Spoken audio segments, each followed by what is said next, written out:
Bismillahirrahmanirrahim. Assalamualaikum warahmatullahi wabarakatuh. Waalaikumsalam warahmatullahi wabarakatuh. Amin ya rabbal alamin.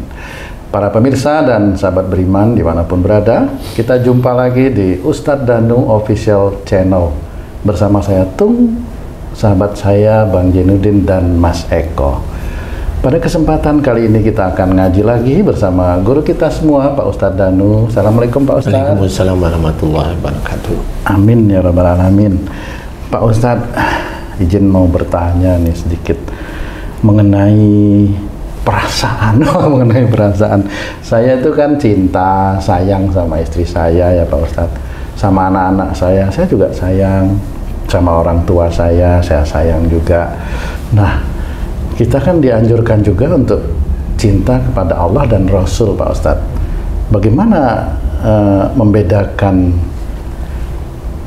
dua cinta, tiga cinta, cinta Allah, cinta kepada Rasul, cinta kepada istri, cinta kepada anak-anak, sayang kepada anak-anak, seperti itu Pak Ustadz. Kalau Mas Eko cinta kepada istrinya bagaimana? Insya Allah. Oh, cintalah. Bang J? Bang J? Sama lah. Bagaimana membedakan ini Pak Ustadz? Ya. Bismillahirrahmanirrahim. Assalamualaikum warahmatullahi wabarakatuh. Waalaikumsalam warahmatullahi wabarakatuh. Amin ya rabbal alamin. Alhamdulillah. Boleh cinta pada istri, sayang pada istri, cinta sayang sama anak sih boleh-boleh aja. Cinta sayang sama orang tua boleh. Tapi yang harus diketahui adalah istri, anak, orang tua, harta, kehidupan dunia itu dunia namanya. Jadi kalau kamu mencintai istri berarti kamu mencintai dunia. Nah, di titik ini apakah saya salah mencintai istri? Sebenarnya adalah kalau kamu bilang cinta itu wujudnya nafsu, keinginanmu, ya salah. Tapi kalau rasa cinta dan sayangmu itu kamu wujudkan kepada istri dan anak-anakmu, wujudnya apa? Umpamanya kamu mengajak istrimu di jalan Allah, nah, mengajak anakmu di jalan Allah, nah, itu betul. Diskusi di mana cara menyelesaikannya itu ada dalam agama kita, syariat Islam. Nah, di titik ini rasa cinta kamu itu sebenarnya semata-mata karena Allah. Jadi tidak ingin istrimu itu salah, tidak ingin juga anak-anakmu salah. Nanti juga gantian. Kalau kamu dikasih masukan sama istrimu, ya istrimu juga ada kode bahwa tidak ingin kamu itu salah.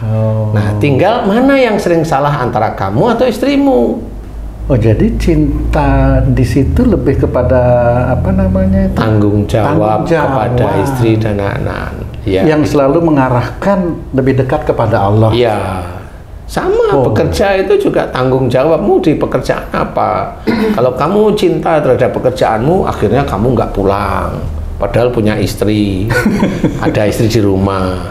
Oh gitu. Ya, nah itu tanggung jawab sebenarnya. Nah, pada saat kamu itu bekerja, apa yang kamu hadapkan kepada Allah Ta'ala tentang pekerjaan kamu, nah itu dituntut juga. Kamu mencintai pekerjaan itu untuk apa? Kalau kamu mencintai pekerjaanmu untuk kaya, untuk jabatan agak susah, nyogok atasan, kan seperti itu. Jadi pekerjaanmu ndak ada ini namanya cinta pekerjaan karena Allah, ndak ada. Berarti kamu betul-betul mengejar pekerjaanmu itu hanya untuk dunia. Makanya kalau kita menceritakan atau ingin mengetahui, ada salah satu ayat, dan sebenarnya ayat ini sangat banyak. Atiullaha wa rasul. Ayat ini menceritakan bahwa taatlah kepada Allah dan Rasul. Nah, taat kepada Allah ini insya Allah adalah kita membaca Quran, memahami, mengerjakan Quran, isi Quran. Nah, itu taat pada Allah Ta'ala. Dan kita mengerjakan semua yang ada dalam Quran, satu niatnya lillahi ta'ala. Itu atiullah wa rasul. Ceritakan dan juga taat pada Rasul. Bagaimana taat pada Rasul? Yaitu mengerjakan sunnah-sunnah Rasulullah. Jadi sayang cinta kita kepada Allah Ta'ala adalah mengerjakan firman-firman Allah dengan niat lillahi ta'ala. Sayang kita pada Rasulullah adalah mengerjakan sunnah-sunnah Rasulullah. Ya, mengerjakan sunnah apa? Bagaimana sunnah Rasul? Ya, Rasul berkata lemah lembut, ya kita contoh. Rasul senantiasa rendah hati, ya kita contoh.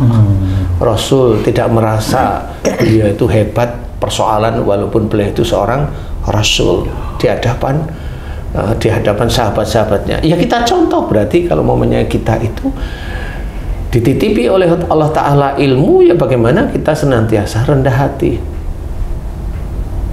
Nah, di titik itu kita contoh, itu sunnah-sunnah Rasulullah yang harus kita contoh.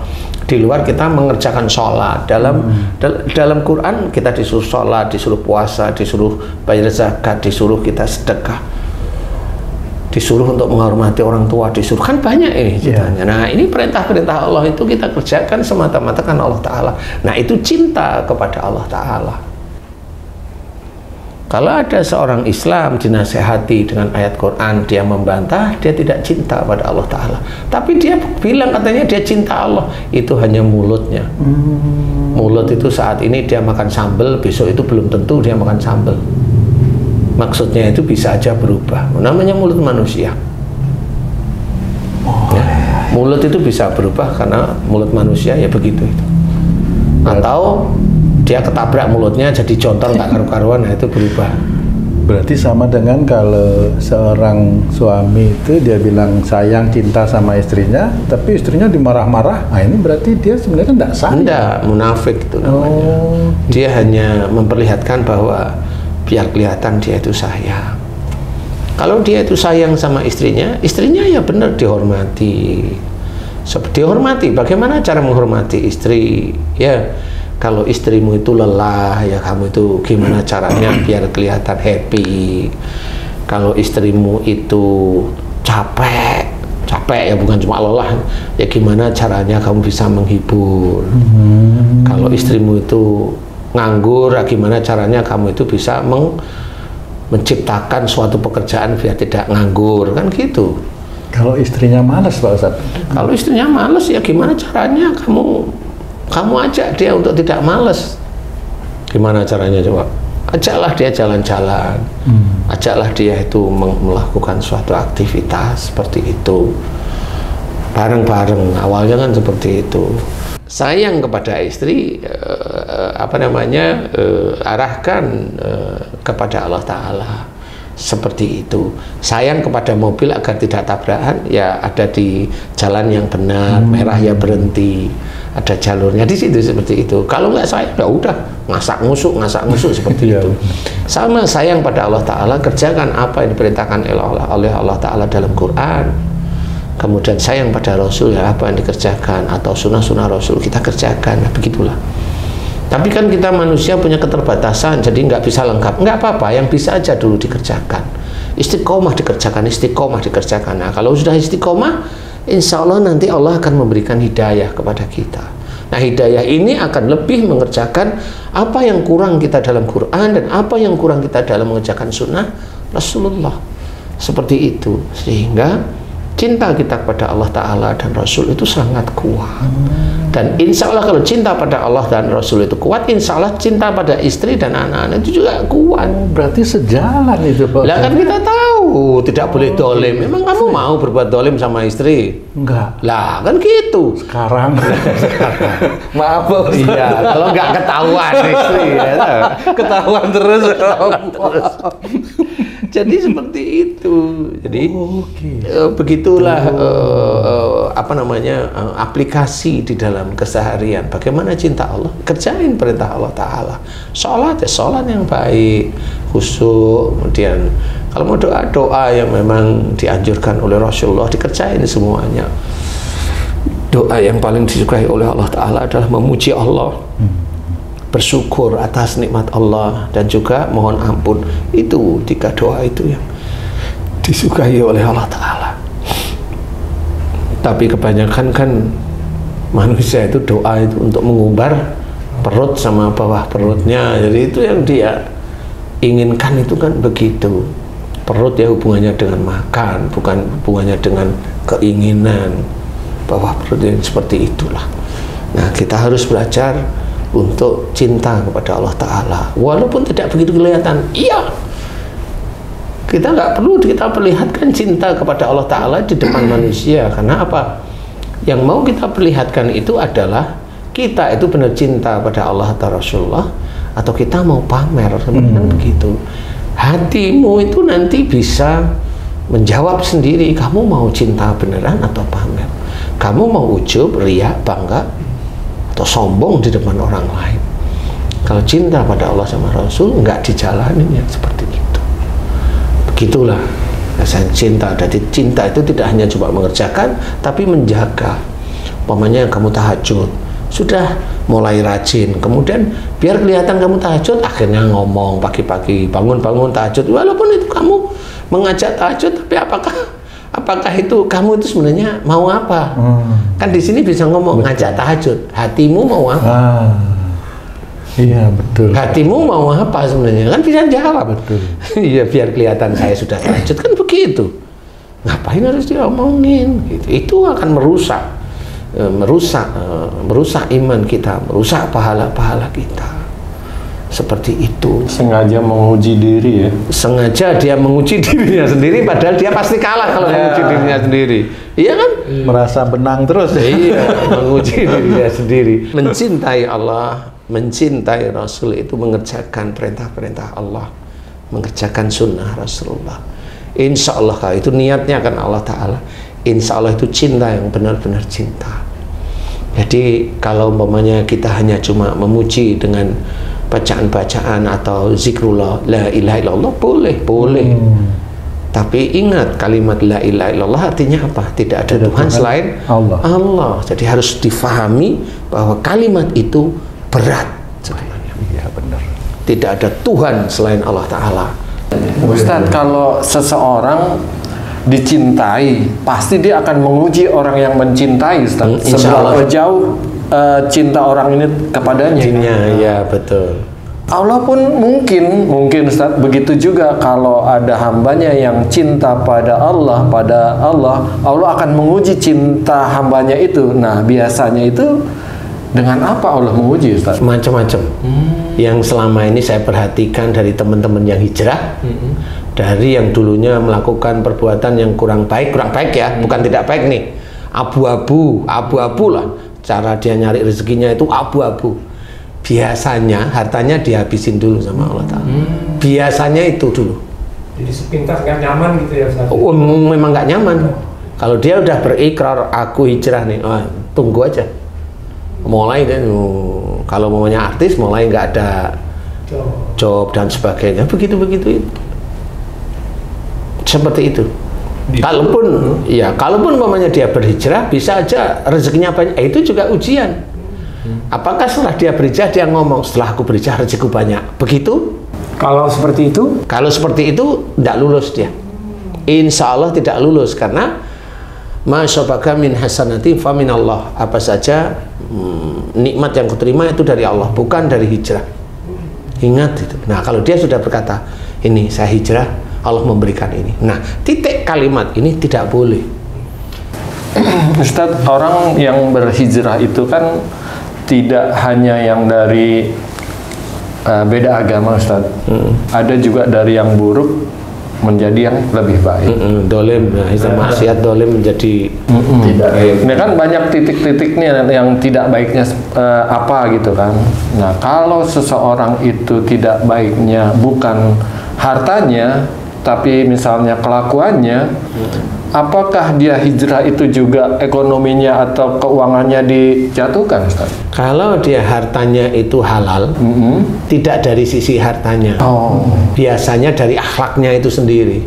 Saya hijrah mulai hari ini, saya ngikutin perintah Allah, melalui mamanya istilahnya Rasul menitipkan jangan marah bagimu surga, saya belajar untuk tidak marah. Itu ujiannya lewat situ.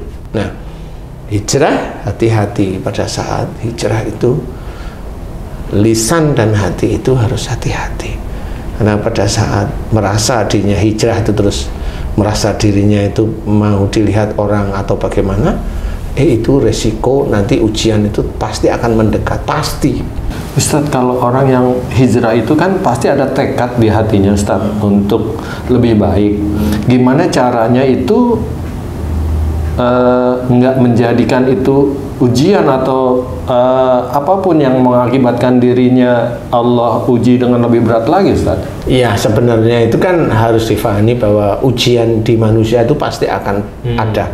Harus difahami itu. Dan jangan berkata bahwa saya tidak kuat menahan ujian, tidak boleh. Karena Allah sudah menceritakan bahwa Allah tidak akan menguji kecuali atau sesuai dengan kemampuan. Jadi kita harus memahami itu. Ayat tersebut itu dijelaskan. La yukallifullahu nafsan illa wus'aha, itu jelas sekali. Jadi Allah tidak akan menguji kecuali sesuai dengan kemampuannya, kesanggupannya sebenarnya. Jadi semua ujian yang Haji hadapi, Eko, Tung hadapi, saya, sebenarnya itu sudah sesuai. Cuma yang membuat kita itu merasa ndak kuat itu kan nafsu kita. Oh, ya orang sampai stres, sampai depresi, sampai bunuh diri malah. Iya. Ustaz, ikut tanya Ustaz. Ya, hubungannya antara cinta kepada Allah sama anak ini Ustaz. Jadi kan kita cinta kepada Allah harus ya Ustaz. Dan kita juga cinta sama anak.